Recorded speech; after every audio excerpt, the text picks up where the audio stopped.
Hello everybody, welcome to your Daily Pop. I'm really excited. I was definitely inclined to pull this card out because we are going to overtake this trickster. This is the ego, I feel like this little angel over here is our higher self. And we're going to make a promise and a pledge to ourselves and a contract not to listen to this little demon that says, do you measure up? I was just having a thought about the first day of school.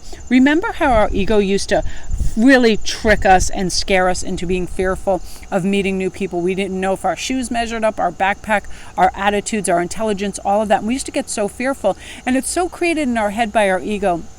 True, we don't quite have the mechanisms when we're young to deal with it. Hopefully, our parents constantly were reassuring everything is all right and got us excited in a happy way, because this is some of the stuff that's going to be taking place. You're going to go to great celebrations. This is the warm up to the funnest season, right? We're going to have Halloween, Thanksgiving, all these beautiful events taking place.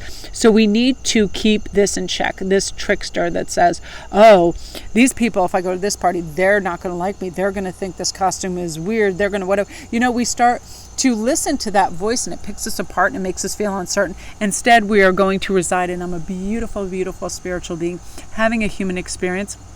And I'm ready to just ride this wave of beautiful anticipation for my future. That's the key. When we get excited for these keynote moments in our life, each year we create these memories. Let's create beautiful, warm, restful, calm memories where we're not ego-driven and we don't care what others think and we're not overly concerned with the size of our, waist or what we're wearing or what we're driving, because it's simply not important. And I feel like more and more this is really being known in the world, that like sometimes, and I just put that little bit behind the feather because look at that, it is about deceit. We deceive ourselves with these false notions, these weird interpretations of ourselves where we're totally dysmorphic in our body and our behaviors and everything, and it's simply not true. We are gorgeous, unique individuals. If everybody was alike and we were just like somebody else, even if it was somebody we really admire, that would be very bizarre. We are meant to come in all shapes and sizes and ideals and creative gifts and talents, right? We need the logisticators. We need the people that like to do taxes. We need the people that love to paint and act and create and dance, all of that.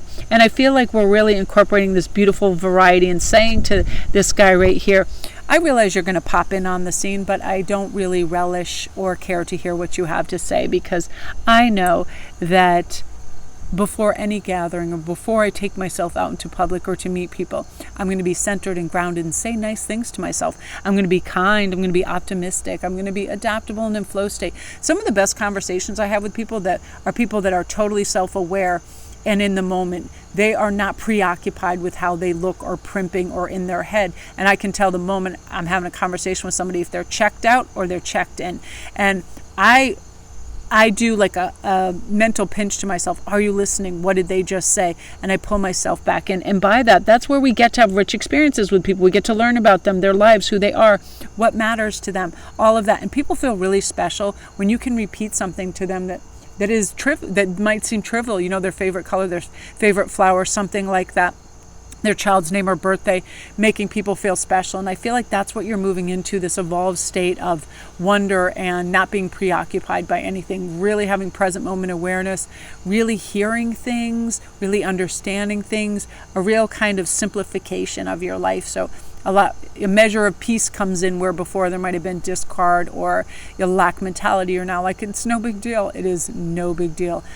This happens to me whenever I'm outside. Like right now, I'm right by my wood pile and I'm seeing all these pretty purple flowers and moonbeams is over there smelling the flowers. Like I want for nothing when I'm doing this. This is one of my favorite things to do.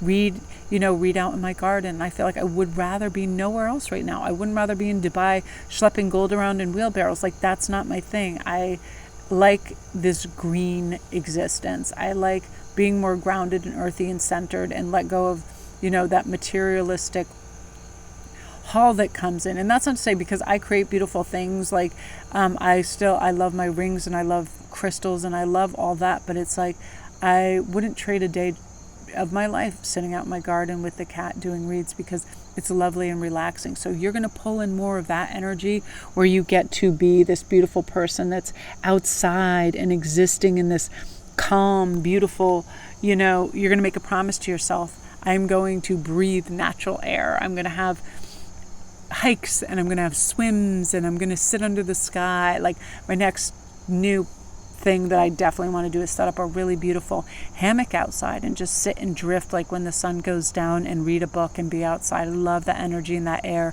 So make yourself a little pledge to do something that's refreshing and renewing for yourself. So you guys, that is your daily pup. Love and light.